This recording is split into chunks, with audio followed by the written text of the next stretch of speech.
Vote హక్కు కూడా అంత తేలిక రాలే. ఓటు హక్కు వద్దని మనం చదువుకున్న ఈ నాయకులే అడ్డుపడ్డారు. ఓటు హక్కు కావాలంటే భూమి శిస్తు కట్టాలి, ఓటు హక్కు కావాలంటే ఇన్కమ్ ట్యాక్స్ కట్టాలి, ఓటు హక్కు కావాలంటే 10th క్లాస్ చదవాలన్నారు. ఈ 3 దళితులకు ఉంటాయా? అసలు భూమి లేదు, భూమి శిస్తు ఎట్లా కడతాడు? ₹1 జేబులో పెట్టుకునే అర్హత లేదు అకార్డింగ్ టు మనులా. మరి రూపాయి ఎక్కడి నుంచి వస్తుంది? 10వ తరగతి అసలు అక్షరద జ్ఞానమే వీళ్ళకు ఉండకూడదని చదువుకునే హక్కు లేదు. 10వ తరగతి ఎక్కడ చదువుతాడు?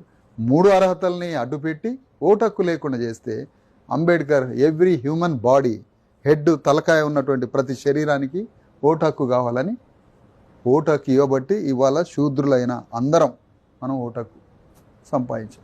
ఈ స్ట్రగుల్ ఎక్కడైనా చాప్టర్లో ఉందా గవర్నమెంట్ పాఠ్యపుస్తకాల్లో? సీరియస్గా మీరు చెప్పారు. ఈవెన్ ఇండియన్ ఎలక్షన్ కమిషన్, భారత ఎన్నికల సంఘం, దాని కంట్రోల్లో ఉండే ఎలక్షన్ సిస్టంలో కలెక్టర్ నుంచి చీఫ్ సెక్రటరీ ఎంఆర్ఓ వరకు మనకు ఓటు హక్కు ఎక్కడి నుంచి ప్రొడ్యూస్ అయింది అనేది ఇంతవరకు చెప్పట్లే.